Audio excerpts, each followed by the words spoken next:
Hello there, good morning, good afternoon, good night, I don't know, like whenever you're watching this, and welcome to my second video. Today we're going to do like a deep dive on my top 20 my favorite anime of 2025. I have two main criterias. The first one being that the anime needed to air within the year. It means from January 25 to December 25. And the second criteria is that I need to have watched the anime within this period. It means that if I watch an anime during 2026, more precisely January, because it's the time I'm recording this, then it doesn't really it won't make the list. And without expanding too much, let's go. Number 20, Kuroi wa Medaka is impervious to my charms. Okay, this is a wild start. I'm sorry. My first video was an alien stage video, like a masterpiece of a show, and I'm starting with this trash, but hear me out before judging me, because I know you're judging. Sometimes you come across a piece of media and you immediately realize that this is catastrophic media on almost every level, and yet you just can't stop consuming it. You sit there enjoying the feast even though the food is clearly covered in mold, and that's exactly what happened to me with Kuroi wa Medaka is impervious to my charms. I was already very familiar with the story through the manga, which to its credit is really beautifully drawn, and that's the one and only reason I kept reading it. I have no excuse, I know. Plot itself is completely whatever. We follow this girl, Mona Kawaii. She's a high school girl. She's the center of attention. She's a huge pick-me. Everyone has a crush on her. She's literally put on a pedestal by the entire school, until the main character, Medaka, shows up and constantly rejects her with a disgusted look on his face. And that is simply unacceptable for Mona, because she's actually extremely full of herself, and she can't stand the idea of someone, especially a boy, not drooling over her every 5 seconds. So in every episode, she proceeds to repeatedly embarrass herself and Medaka in an attempt to seduce him, to tease him basically, let's say, with zero success, or that's what she thinks, because you can probably see this coming. Medaka is in fact affected, and since he's training to become a monk, yes, really, he must not give in to such worldly distractions. And that's it, that's the show. That's the 12, 13, I forgot, first episode of the first season, because yes, the show is going to receive a second season. I don't know if I should be happy or sad. The writing is messy, the characters are unbearably likable, it's the kind of story you consume purely for entertainment, like junk food. If you enjoyed things like Rent a Girlfriend, okay, maybe let's not push it that far, but this might work for you. The writing is terrible, everything is extremely predictable, and I've said it before, I read the manga because first of all it was pretty, and because the anime doesn't really do the manga justice, because if I'm going to consume trash, I might consume trash that is well packaged. I don't know, the author clearly knows how to keep readers hooked. There's always some form of tension, there's something happening every time, sprinkled with completely unnecessary fan service, because what did you expect? It's the male gaze. It's painfully bad, and it quickly turns into a harem centered around a bland, empty protagonist, because as a girl, the only thing that matters to me is to, appeal to boys, of course. So why did I include this in the top if I'm clearly disgusted by the concept of the show?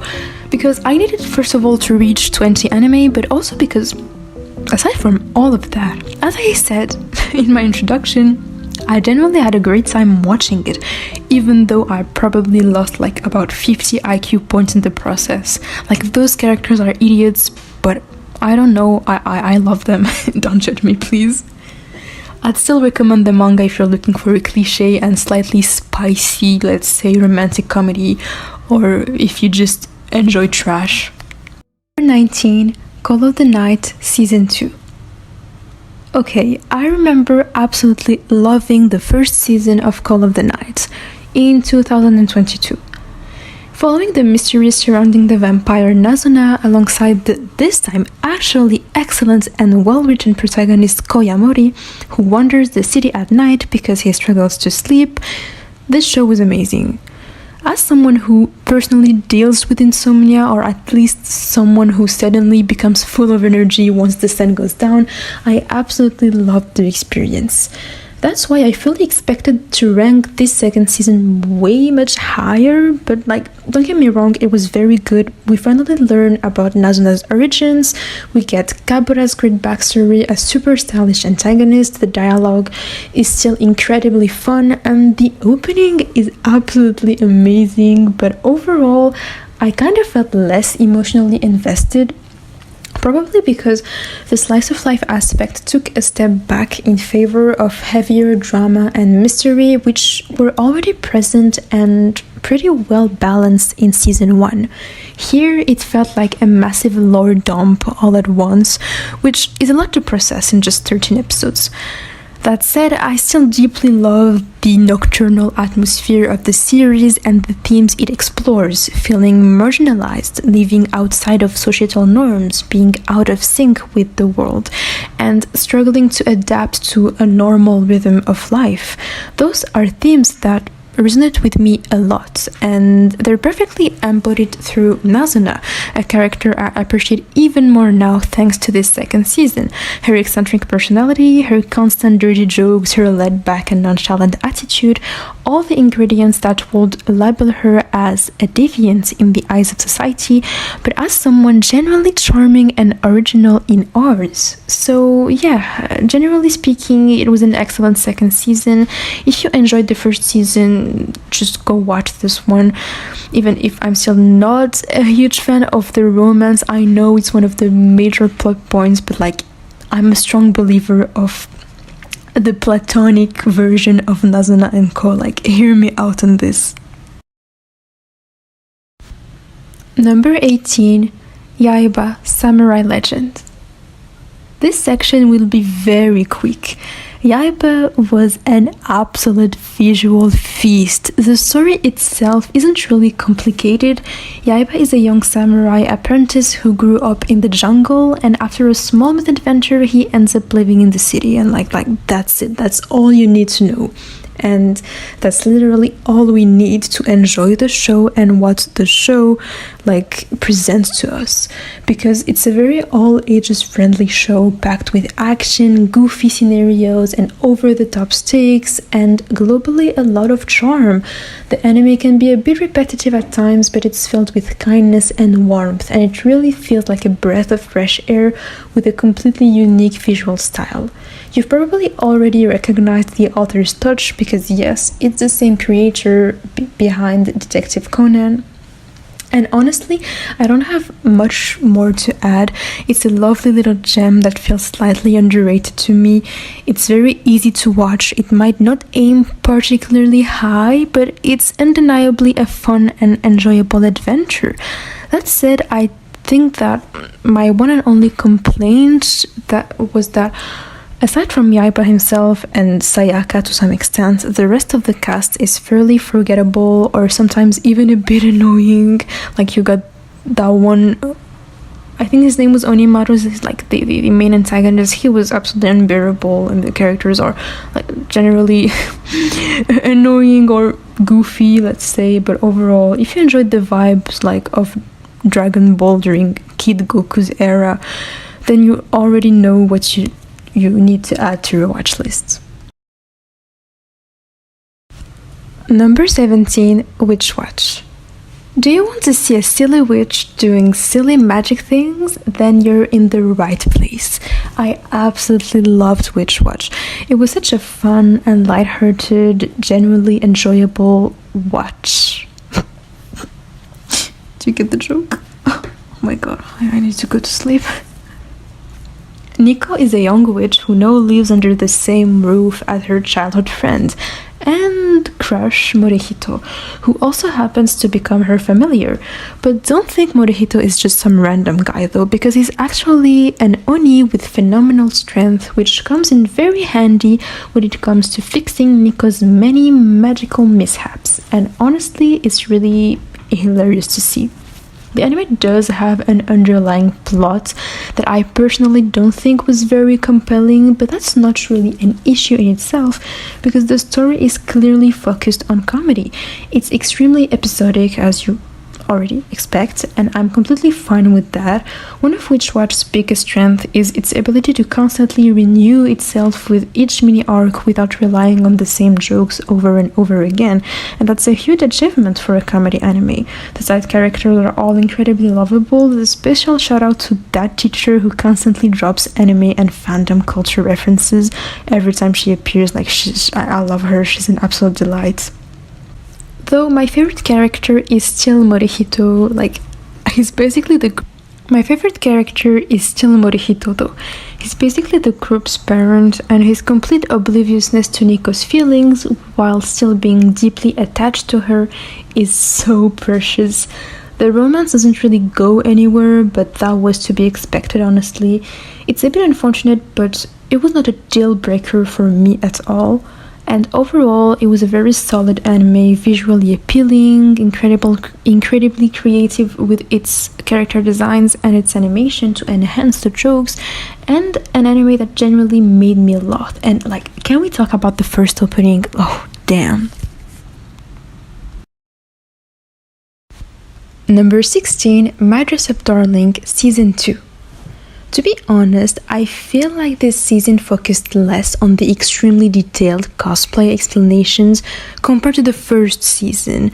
Especially Marin's cosplays, of course, is the main focus of the series, and here it focused more on romance and character relationships. That's not an issue in itself, and I don't mind it, but I'm going to admit that I do miss those parts that I think were more relevant in the first season.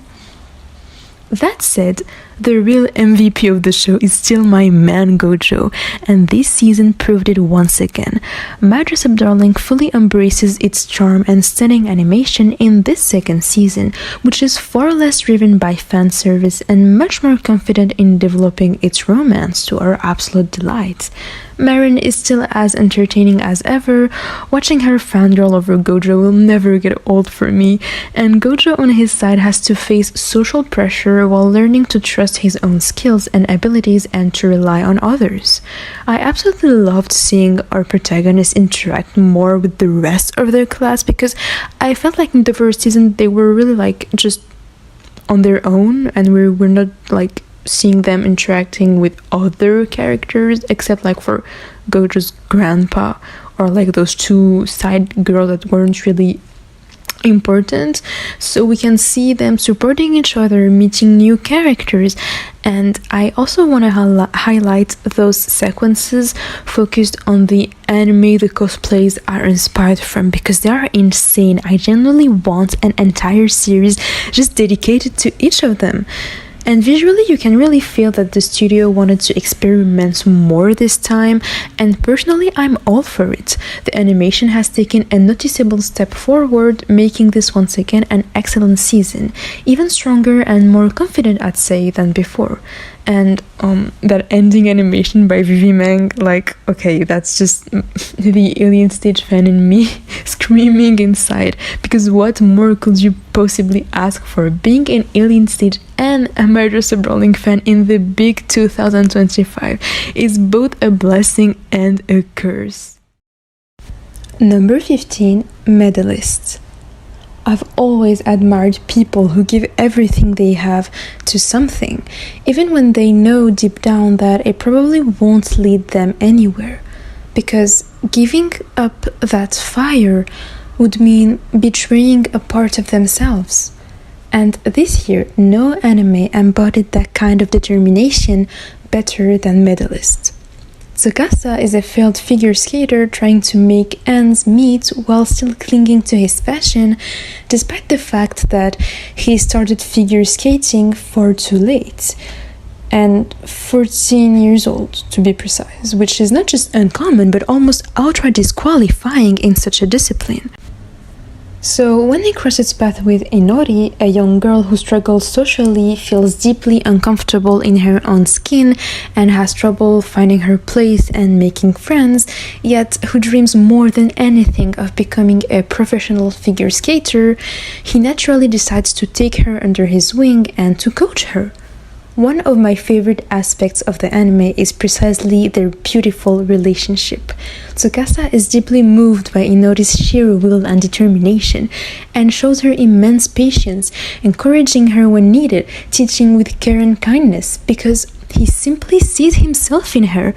On top of that, the show delivers incredibly well-paced tension, capable and lovable characters, many of them children, yet never written as completely immature and completely mature.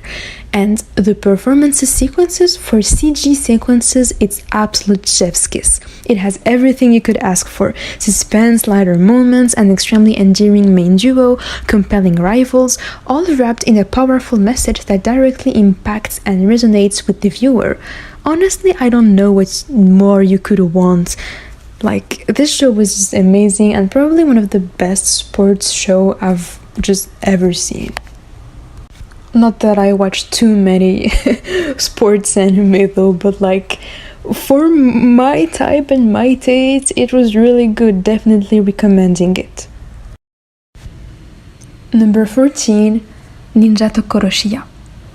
Adorable, funny, and, well, frustrating at the same time. That's how it describes Satoko's daily life. Ninja Tokoroshiya follows Satoko, a ninja who deserted her clan and now lives with Konoha, a stoic teenage girl who also happens to be a highly skilled assassin. Honestly, if this anime hadn't been animated by Studio Shaft, it probably wouldn't have made it into my ranking because wow, the production values are absolutely insane. The character designs are vibrant, the expressions are incredibly lively, and the animation techniques feel creative and bold. At its core, this is a very classic moe slice of life anime, and personally, I don't need much more than that, so it's natural that it ended up catching my attention.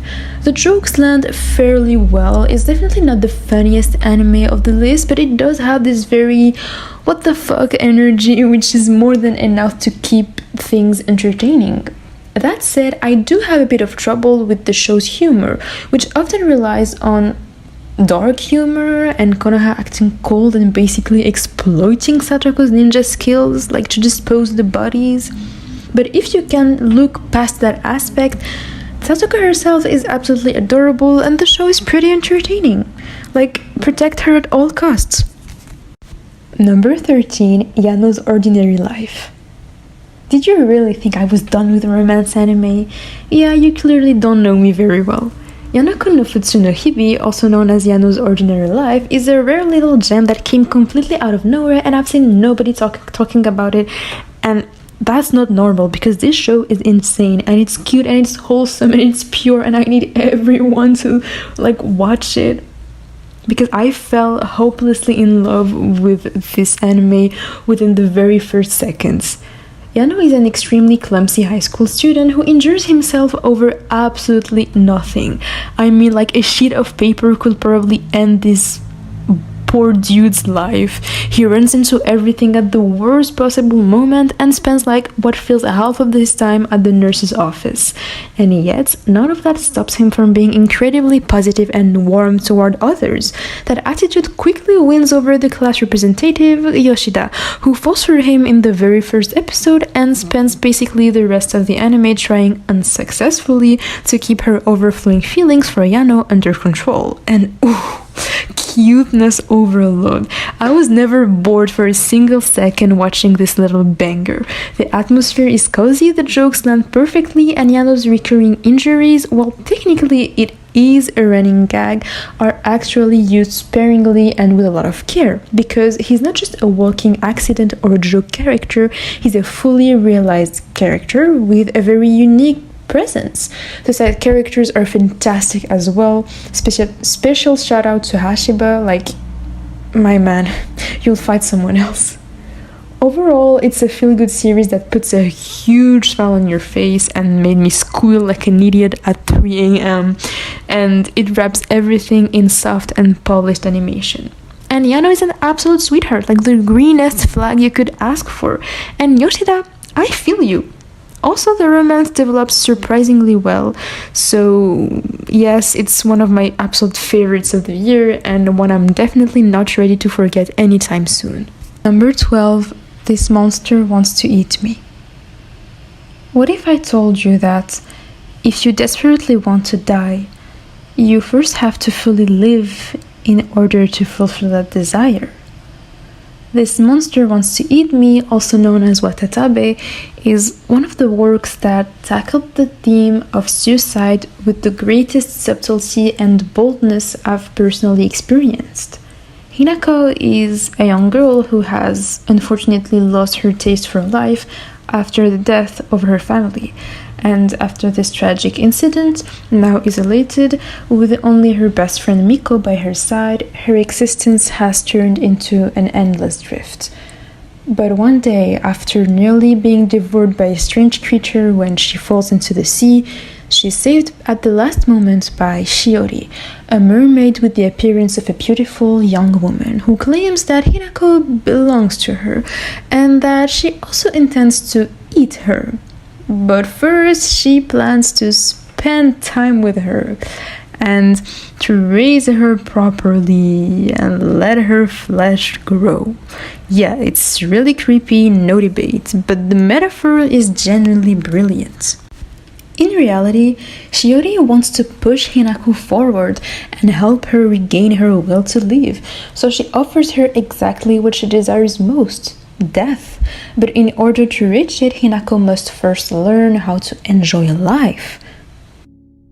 In terms of writing, approaching the problem from the opposite angle, Hinako can't stand living and wants Shiori to devour her as soon as possible, so she forces herself to go out, to experience things, to live, precisely to make herself more appetizing. But in doing so, she unintentionally lures herself instead, a girl who wants to die, yet who slowly learns along the way to appreciate life, if only a little. Just enough to make her hesitate, just enough to make her reconsider this tragic end. And everything suggests that this outcome was entirely intentional on Shiori's part. This anime is absolutely mesmerizing in every sense of the word. The character designs are charming, the sound design and OSTs are on point, and above all, it avoids, according to me, the trap of wallowing in Hanako's misery or romanticizing her suffering. Instead, it places her on the path to healing while making it very clear that this path is anything but easy. Number 11, Blue Box Part 2. Who doesn't love a good old love triangle? And romantic comedies in anime are often pretty clumsy when it comes to handling that trope, which is exactly why Blue Box took me by surprise. Okay, first of all, I'm only talking about the second core of Blue Box, since the first part aired in 2024, which doesn't match my criteria that I explained in the beginning of this video. And also, it will contain some heavy spoilers for Blue Box, so you're warned. Often I just don't wanna include spoilers, but here I was kind of forced, so I'm sorry, you can just skip ahead to the next entry. This second half puts a strong focus on Hina, and while she did annoy me at times, especially with how relentlessly she tries to win Taiki over despite knowing deep down that she doesn't really stand a chance, that stubborn determination actually makes her character more compelling. Burying your head in the sand and denying the obvious, that's deeply human, and Hina embodies it painfully well. Because when she confesses, she doesn't hesitate to be very forward without ever disrespecting Taiki. Her advances are often clumsy, yes, but that's precisely because her feelings are intense, which creates a real nice parallel with the anime's sports themes. Just like in competition, giving it your all isn't always enough to win, and sometimes effort simply doesn't pay off. So I'm sorry, my girl, but this time the podium wasn't yours. Accepting that reality is incredibly difficult for Hina, and it led to one of the anime scenes that made me cry the hardest. I loved Taiki's honesty and gentle transparency, and Hina sobs as she keeps clinging to hope and the slow realization that this love was always destined to be one-sided. It was perfect, especially because Hina doesn't hate Chinatsu. She doesn't even really see her as a rival to defeat. She acknowledges her charm, she understands why Taiki likes her, but struggles to accept that. And all of this despite knowing him for so much longer, she simply wasn't the one he chose. That being said, I did find the Taiki x Chinatsu side and like their romance a bit underwhelming because I don't really feel the couple vibe yet. I do ship them more than I ship Hina and Taiki, but the romance doesn't really hype me that much, but we'll see what the next season has in store. Number 10, The Apothecary Diaries Season 2. I honestly didn't think that The Apothecary Diaries could impress me more than it already did in its first season, and well, turns out I was wrong. Don't get me wrong, I did have my fair share of issues with this season, especially when it comes to Jinshi and the romance with Mao Mao, which sometimes felt borderline predatory. However, that's a conversation for a potential future video, so stay tuned.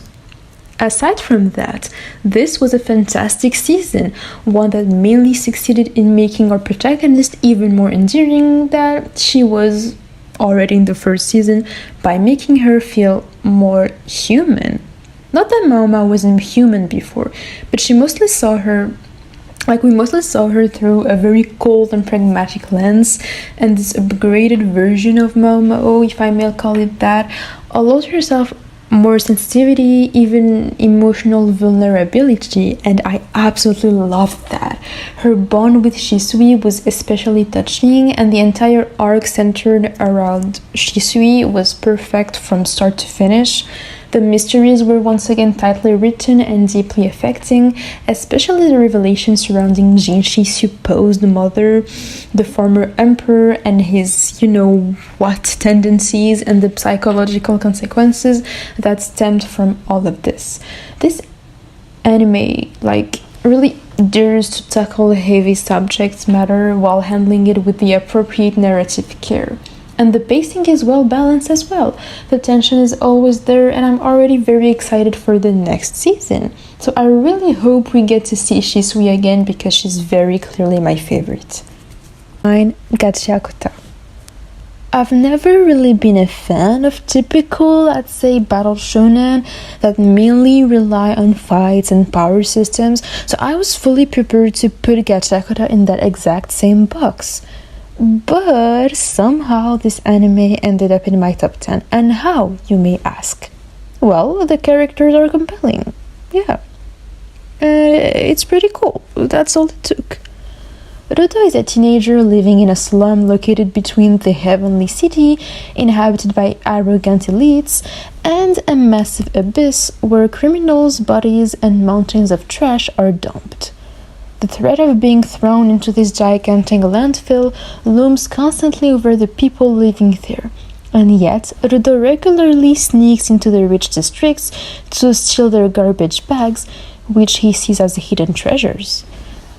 And honestly, be like Rudo, he's based as fuck, like a true eco-friendly and anti-waste king. Jokes aside, Ruto loves repairing discarded objects and reselling them. It brings him comfort, but also immense frustration because the people beyond the walls don't value these objects at all, and that lack of care makes them feel selfish and emotionally distant.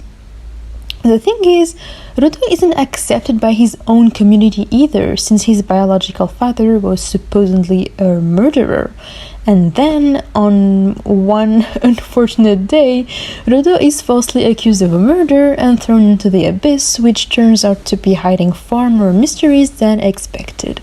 And you can probably see where this is going. Hello massive cast, hello overpowered power system, hello monster to defeat within a sort of organization. And honestly, it works incredibly well. What really makes Gachakuta stand out is its power system, which grants abilities through specific objects, as long as the user shares a deep emotional bond with them, often tied with a touching backstory. Like, this concept is really well integrated into the fights and it makes them more engaging. I am actually invested in this kind of show. Me. Like, that's a first. But above all, Ruto is what truly made the difference for me. He behaves like an actual teenager. He doesn't fall into the cliche of the OP protagonist. He grows emotionally and he's just like adorable. I'm sorry, I love him. I won't spoil anything, but the rest of the cast is really interesting, though somewhat underdeveloped, with the clear exception of Amo, which is like, she's by far the best written character, I think. And the character designs are incredibly unique. Kei Urana absolutely cooked. The humor lands on overall, it's just insanely entertaining. I generally didn't expect to be waiting so impatiently for like each new episode every week. If you're not already on the Gachakuta train, what are you waiting for? It's one of the most promising shonen of recent years, and it fully deserves its reputation. Number 8. The Flagrant Flower Blooms with Dignity. A romance, once again, but not just any romance this time. Kaoru Hana wa Rintosaku was one of the most anticipated anime of 2025, and probably one of the most anticipated romance of recent years, backed by a deeply passionate and tight-knit manga community and a fandom that I was very much a part of. And while I probably always have a soft spot for the manga, I have to admit that the anime has its own charm.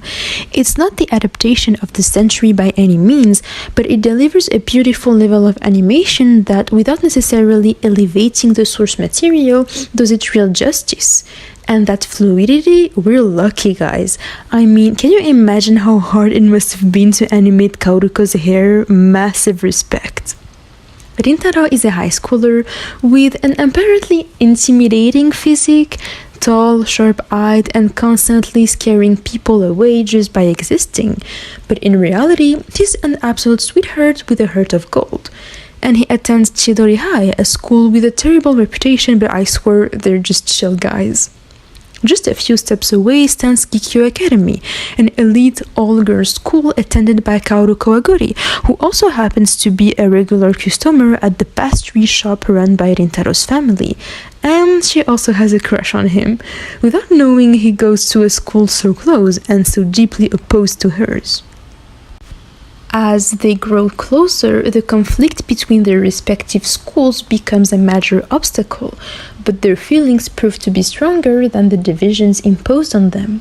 And this anime radiates sincerity and kindness. The characters are so carefully written, so thoughtfully developed, it's genuinely enchanting. It's definitely not perfect, and I sometimes struggle to believe that people this young could possess such emotional maturity and humility, but it's a creative choice and a writing choice also that ultimately works beautifully.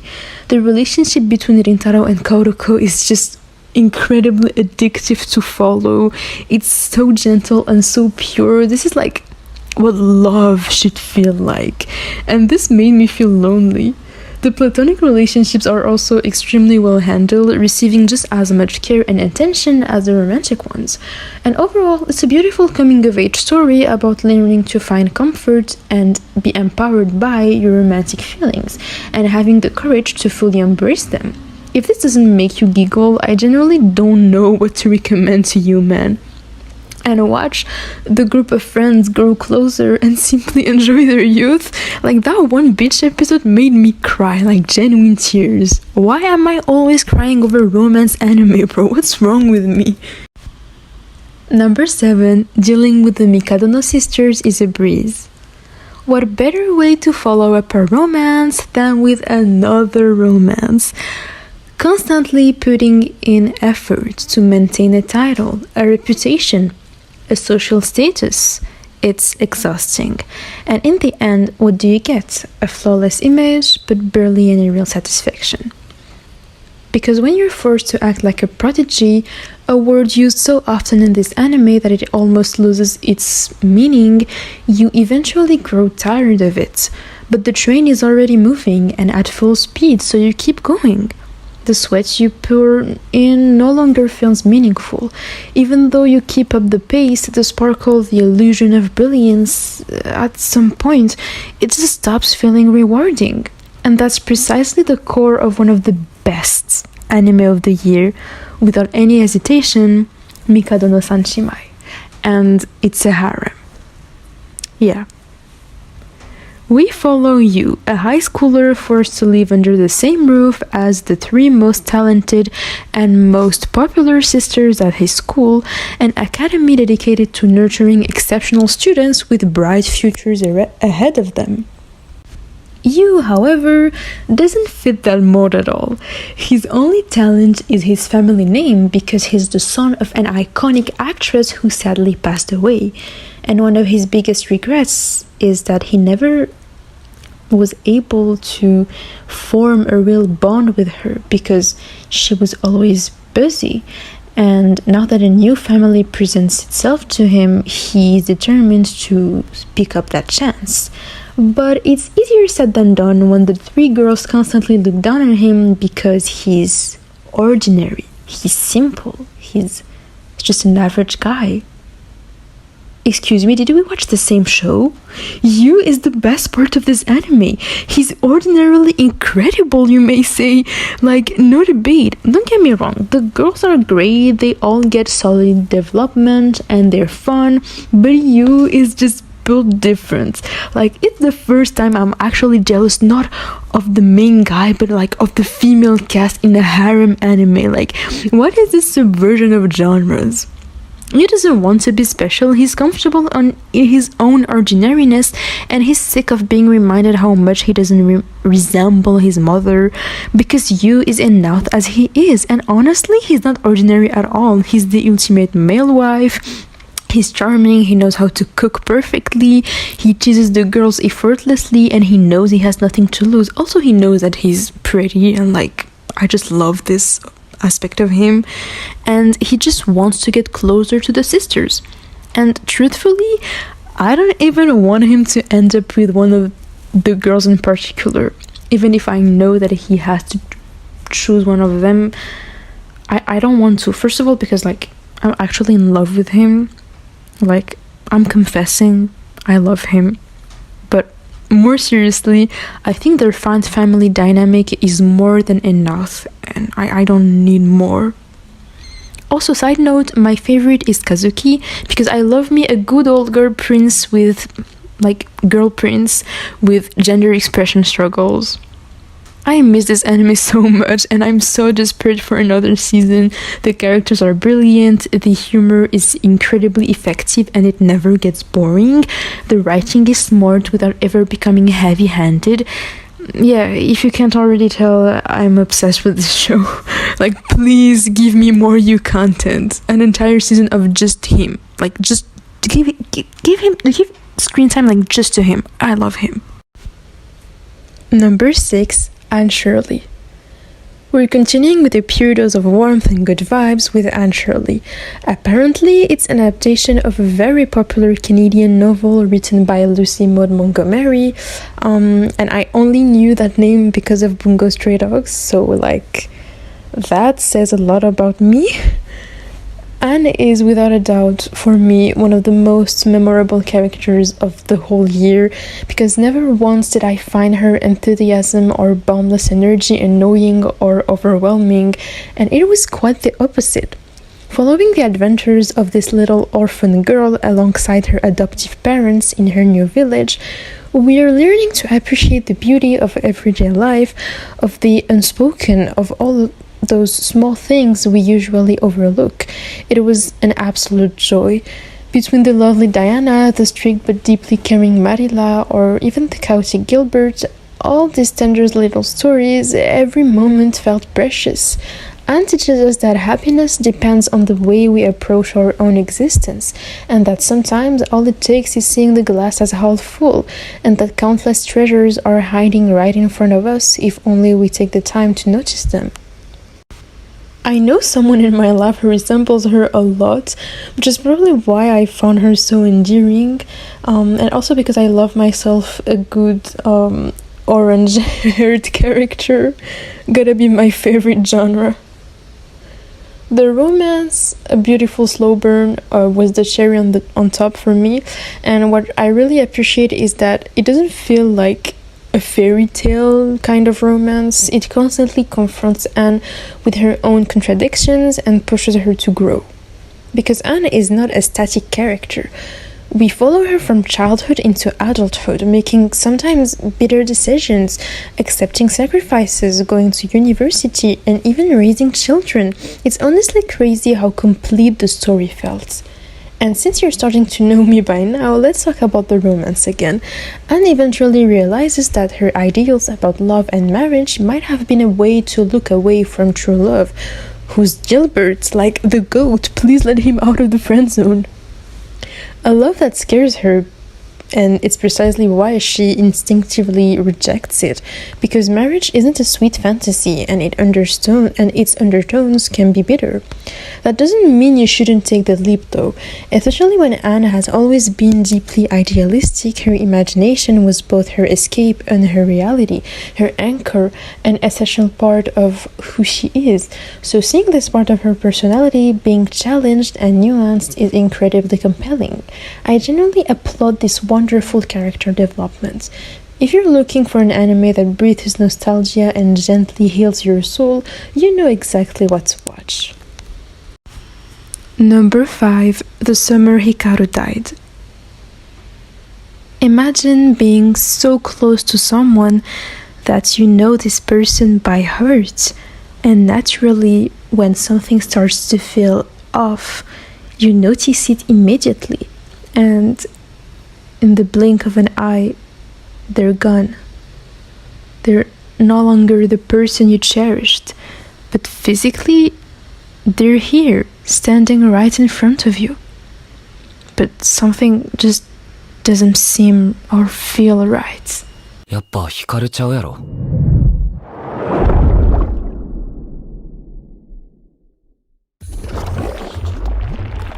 お前のこと大好きやね。But you don't let them go. So even if it means keeping an alienated child by your side, you choose to act like everything is fine. To ignore the elephant in the room, especially when the monster standing in front of you looks exactly like the person you loved so deeply, and also the person you were emotionally dependent on. That's what Yoshiki has been going through since the death of his childhood friend Hikaru, and this is only the beginning of a long and agonizing trauma. As an Alien Stitch fan, The Summer Hikaru Died was a must-watch. After all, both works explore very similar themes: grief, emotional dependence, the repression of one's true feelings, and alienation through love. And The Summer Hikaru Died already accomplishes, first of all, the feat of being an excellent horror anime, one that grips you not through gore or shock value, but through the deeply unsettling, insidious atmosphere it builds, a constant sense of discomfort, of lingering and invisible danger.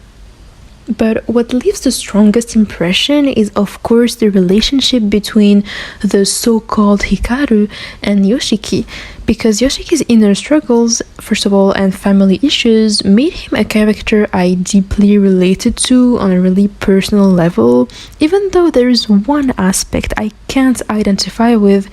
It's his romantic feelings for the real Hikaru. The metaphor of monstrosity that accompanies them is incredibly powerful. Yoshiki sees in this creature struggling to fit in a reflection of everything he has trouble accepting about himself, namely his homosexuality. And the series handles these themes with great subtlety, never forcing the message directly onto the viewer, because if you think about it, it's pretty obvious. From the very first episode, the parallel between an impossible to suppress love, one that is disturbing yet simultaneously comforting and soothing, and the creature that has taken over Hikaru's body is omnipresent. And just like Yoshiki, we want to look away, but paradoxically, it's also obvious, so blatant, that the monster eventually gets to us as well, even though we know that it isn't the real one. The Summer Hikaru Died is an absolute must-watch, but if I had one complaint, it would be that I wish we had seen more of the OG Hikaru, who he was, why Yoshiki fell in love with him, because I know why he loves him, but I wanted to see it, because Yoshiki, I miss him too. Number 4, Sanda. This anime was my biggest discovery of the year. It was a gem that came out of nowhere, and one I absolutely did not expect to enjoy this much. The show had me completely hooked from start to finish, thanks to its fascinating, yet very confusing, I'll admit, universe and lore. It takes place in a dystopian society where youth is worshipped and idealized, and where children are overprotected by the government in order to preserve that very youth. They're not even allowed to sleep, so puberty doesn't hit them. Side note, why do they have beds? Hello, you don't want them to sleep, but you give them beds, like the math ain't mathing. Within this setting, we follow Sanda, a middle schooler who is being stalked by his classmate Fuyamura, who suspects him of being, Santa Claus. Yeah, Santa Claus. And turns out, she's right, Sanda does come from the same lineage, and his duty is to grant children's wishes. And in this universe, the problem is that children, don't believe in Santa anymore, and the concept of Santa Claus is just like a weird legend that had disappeared. And I said it was confusing, and I stand by that. The lore and world building are pretty underdeveloped, which is frustrating for a dystopia, but in exchange we're given masterful character writing, at least in my opinion. Their actions don't always make sense because those characters are lost kids who don't know what growing up or maturing even means, since the system has literally robbed them of that possibility. And identity-wise, it completely messes them up. Trapped within the system's grasp, they try to break free from it, but in vain. After all, they're just children, and even Sanda, who can transform into an old man, remains at his core and soul a 14-year-old boy, inexperienced in love, fearful, clumsy, but sincere in his actions. I've seen a lot of people drop the anime halfway through because of how confusing it was, and I totally get it, but I personally didn't mind, and I was hypnotized by the raw sincerity of the show, which isn't afraid to expose one of the hardest parts of becoming an adult, meaning not understanding the fuck is happening to your mind, body. And even, your body changes, but your mindset stays the same. You feel suffocated by expectations. You don't understand what you're supposed to be going through. And I deeply admire stories that dare to confront these themes head on.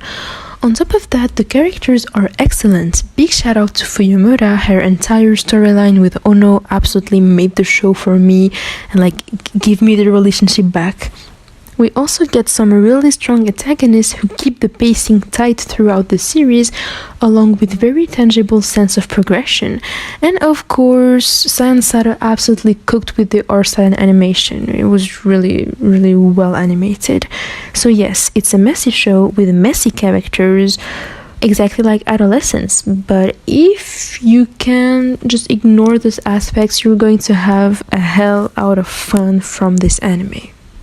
Number 3, Demon Slayer Infinity Castle Movie 1. Yes, it's time to be extremely basic and fully embody Mr. and Mrs. Everybody going, hee, I love Demon Slayer, best anime of all time. Seriously, since when did it become embarrassing to enjoy Demon Slayer? And beyond that, to actually acknowledge the quality of its writing, which is far from being mediocre? Listen, I've been a Demon Slayer fan since day one, since 2019, since the very first episode dropped. You're not teaching me anything there. And this movie, this cinema experience, it was absolutely insane. Sure, the pacing might have been a bit off. Sure, the structure might have felt overwhelming. And yes, I sometimes felt like I was watching 3 movies stitched into one. But honestly, who cares? It was unforgettable. Diving back into all those fights, still as beautifully paced and choreographed and realized as ever, discovering the demon's past, that entire section dedicated to Akaza. This is exactly why I love Demon Slayer, and this is exactly what Demon Slayer does best, and frankly, better than a lot of anime out there. So why deprive yourself of reusing a formula that works? This anime makes you feel strong emotions, and isn't that the very essence of shonen? Exploring characters' motivations, watching them rise again and again, those explosive power-ups, and above all, that atmosphere, pure magic. If you didn't go see this in theaters, you genuinely missed out. Seriously, like, now give me the rest. Number 2, Takopi's Original Sin. また明日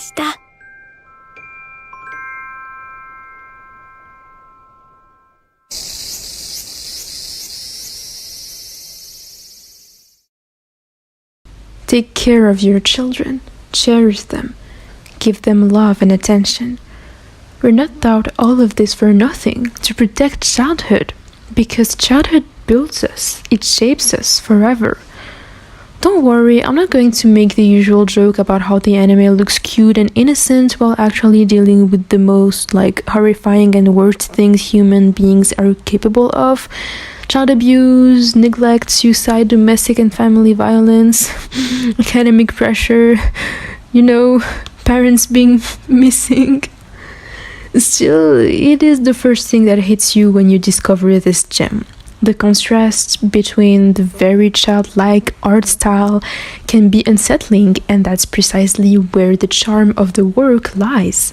And trust me, the anime won't just try to unsettle you, not even close. Shizuka is an elementary school girl. She's barely 9 or 10 years old and already going through hell. Relentless bullying at school, neglect from her mother who works as a hostess in bars at night and who couldn't care less about her daughter's basic well-being. Her father is absent, but she holds onto a few tender memories of him, precious fragments that act as a lifeline in her nightmarish daily life. And also through the dog that he gave her.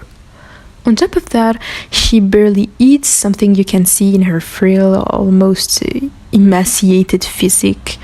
In short, Shizuka starts life with a brutally unfair and heavy starter pack, especially at an age where you're still being built, when your environment and living conditions will largely determine the adult you'll become. Then one day, while hiding in an isolated park to escape her bullies, she meets our dear Takopi, a small, pink, incredibly cute alien with whom she shares her meager snack. She doesn't question it much, because when you're almost completely empty of anyone to leave, an alien appearing out of nowhere isn't exactly impressive, which leads to interaction that absolutely tear your heart apart. But Takopi isn't just a mascot. He was sent to Earth to spread the way of happy, named after his home planet, an idyllic world where the very concept of evil doesn't even exist. He grows attached to Shizuka and promises to make her happy, to make her smile. After all, that's why he came to this planet. But Takopi is not ready and probably never will be for what he's about to experience, because by staying by Shizuka's side, he'll be forced to face the painful truth. Making a child with that level of trauma happy doesn't come from small, harmless gestures. It becomes harsh, and it's almost a formative ordeal for Takopi himself. I could talk about this anime for hours. I've rewatched every episode at least twice, and one of them made me cry like real tears. Yes. I'm not recommending Takopi to traumatize yourself or like to chase a dark experience. I'm recommending it because this anime carries a genuinely powerful and important message about childhood, education, and the responsibility of caring for children, because like the damage inflicted on them is sometimes irreparable and follows them for the rest of their lives. This work gave me chills with how cruelly realistic it can be at times.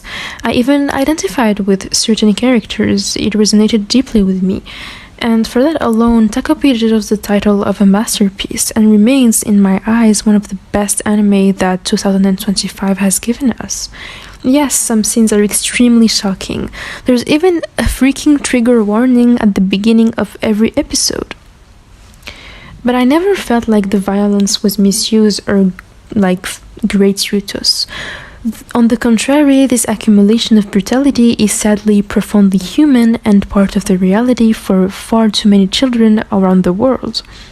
So I won't urge you to jump into it immediately. I don't want you ending up in a fetal position on your bed. Think carefully about whether you're ready to embark on this emotionally exhausting journey. But keep in mind that the message you'll take away from this anime will be worth it. Number 1, Chainsaw Man, the Reze Arc. I'm not someone who goes to the movie theater very often, but every time I do, I walk out feeling strange, as if what I just watched changed something inside me, like some internal mechanism shifted, progressed, or evolved in one way or another. So you can't even imagine how I felt walking out of the theater after watching Chainsaw Man, the Reze Arc. 教えてあげる。デンジ君の知らないこと、できないこと、私が全部教えてあげる。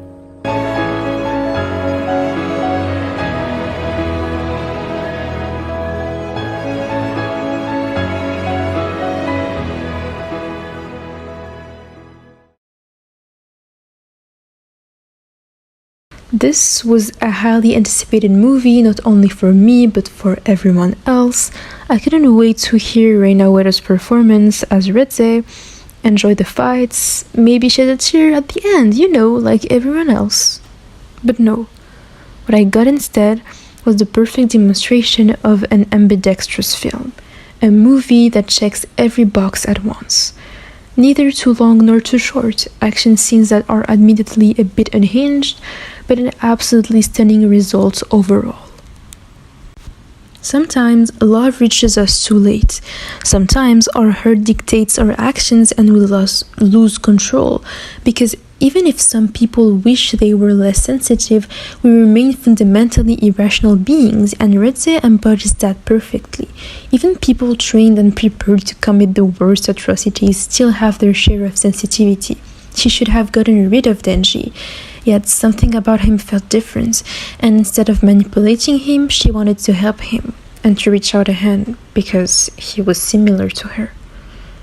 Fujimoto knows exactly how to make his characters grow, and Denji is even more endearing in this film because you can feel a genuine shift in his existential outlook. Love is complicated, but once you dive into it, beyond sexual impulses and raw desire, you find something soft and something also intoxicating. I also really appreciated that the ending isn't a happy one at all. The author fully commits to his vision until the very end, and I respect that deeply. I don't know about you, but personally, I suddenly feel like diving into a swimming pool and contemplating the beauty of emptiness with by my side someone that who loves me for who I am. I'm fine, I promise.